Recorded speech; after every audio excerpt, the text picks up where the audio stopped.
je suis à Hanoï. J'ai passé une journée vraiment pas très excitante. J'étais dans les transports toute la journée, donc je suis un peu fatiguée, j'ai un peu mal à la tête, j'ai rien mangé de la journée. Je dirais que j'apprends pas vraiment de mes erreurs. Donc voilà, là je suis dans mon Airbnb qui est une chambre. C'est vraiment pas mal. C'est plutôt cool, avec une salle de bain que je vous montrerai après. Et la cuisine est partagée, ça j'aime beaucoup moins. Et la machine à laver tout en haut, comme dans le Airbnb que j'avais. Alors je vais me mettre comme ça parce que je suis fatiguée. Comme dans le Airbnb que j'avais à Ho Chi Minh. Donc voilà. Que vous dire d'autre? C'est hyper courant ici en fait de ne pas avoir de vrai Airbnb. Parce que pour moi, un Airbnb, et quand je voyage en Europe ou même dans d'autres pays, c'est vraiment un appart. Parce que je réserve des logements entiers.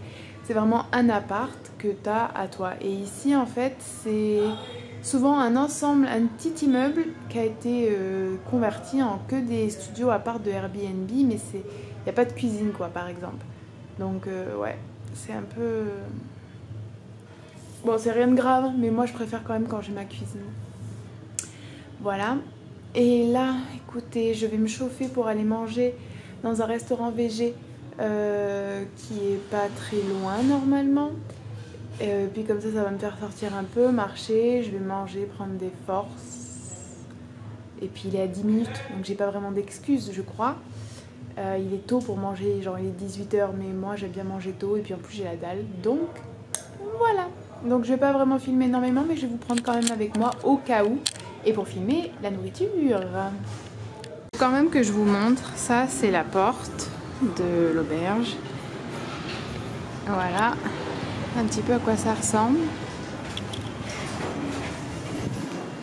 Je vais marcher un peu avec vous.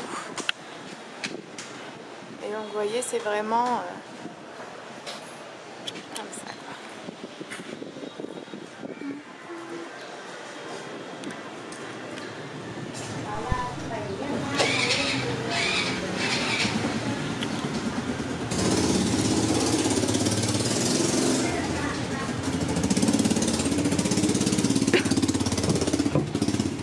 Et donc même là il y a des motos, bien sûr, sinon c'est pas intéressant.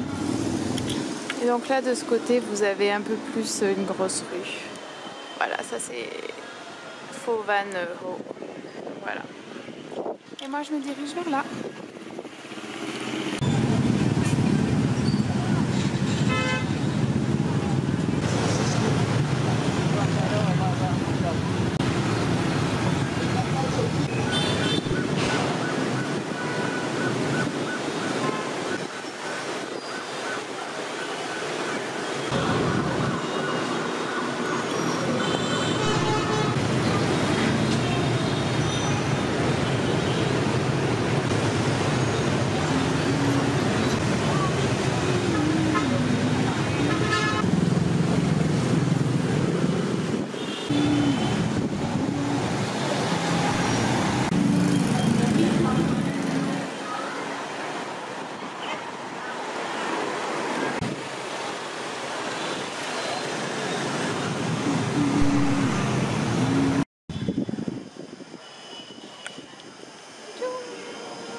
Ok, ça a l'air très très bon.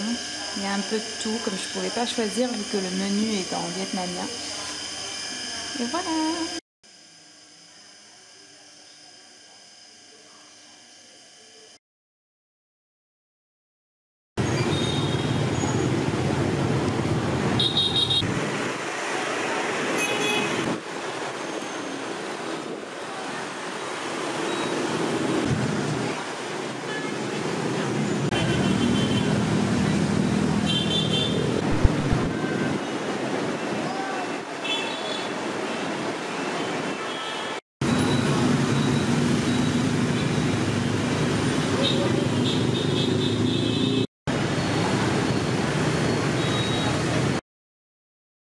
Salut! Alors c'est un nouveau jour qui commence à Hanoï et là je vais dans un restaurant pour manger avec une personne que vous connaissez sûrement et j'ai demandé à mon Airbnb host en fait de m'aider à commander un moto-taxi parce que c'est assez loin le resto de où je loge.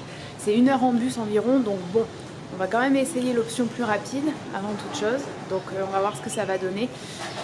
J'ai pris la moto à Ho Chi Minh et je suis contente de l'avoir déjà fait avant de venir ici parce que c'est quand même un peu impressionnant je trouve. Donc voilà, on va voir.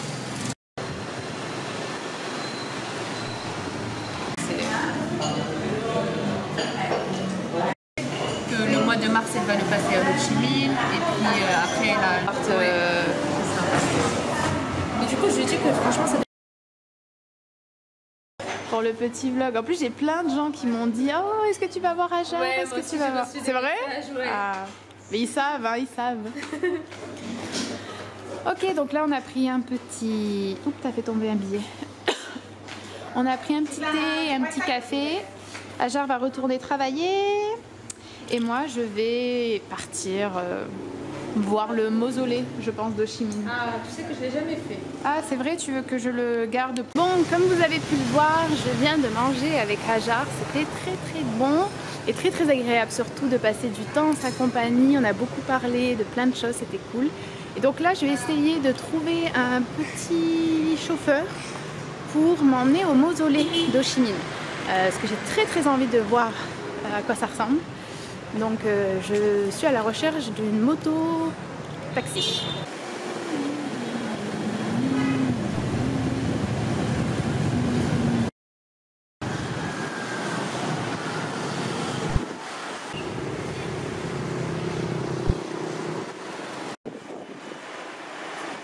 Donc j'ai passé la sécurité pour pénétrer dans la zone du mausolée.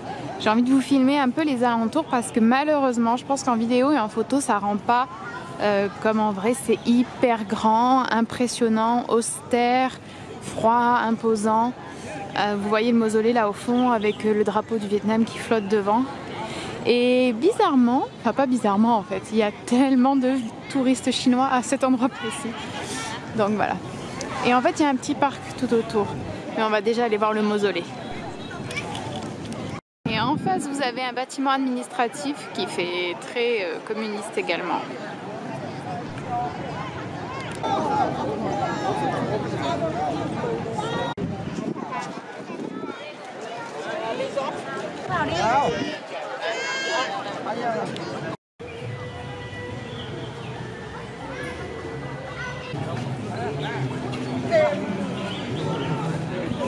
Toujours le contraste, on a quand même un bâtiment très communiste avec Ho Chi Minh qui était quand même communiste aussi, et puis là on a plein de trucs à vendre, donc le capitalisme est bien partout.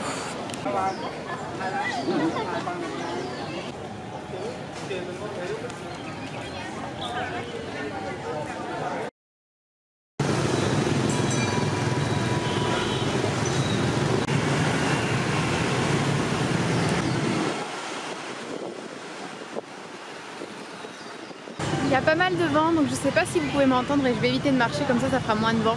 Donc j'ai vu le mausolée, le ciel commence à vraiment se couvrir et je vais tenter de marcher jusqu'à l'hôtel. J'ai 1 heure de marche environ. Donc voilà, ça va être une bonne occasion de voir un peu plus de Hanoï. Mais 1 heure ça fait long quand même et j'espère qu'il va pas se mettre à pleuvoir. Je vais un peu filmer pour vous ce que je vois.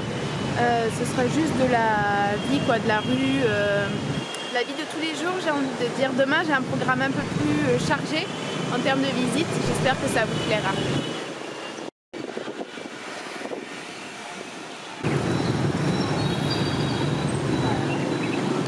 Et ici, traverser, c'est vraiment sportif. Je peux vous assurer que le temps pour les piétons est pas très grand et quand ça clignote, il vaut mieux pas y aller. Voilà. Et les passages piétons servent pas à grand chose. Voilà. Ni les trottoirs d'ailleurs, qui sont aussi très bien faits pour les motos.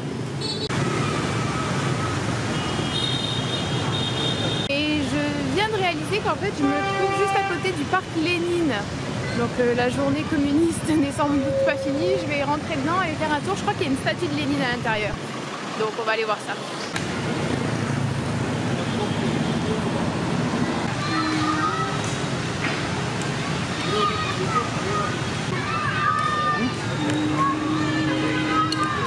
effectivement, voilà la statue.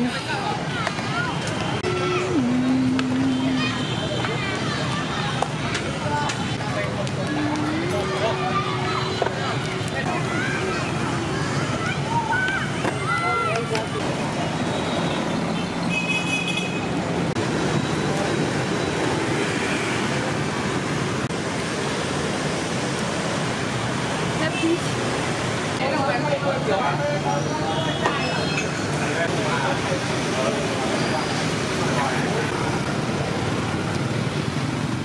Et donc ça c'est le vieux chemin de fer qui passe par la ville.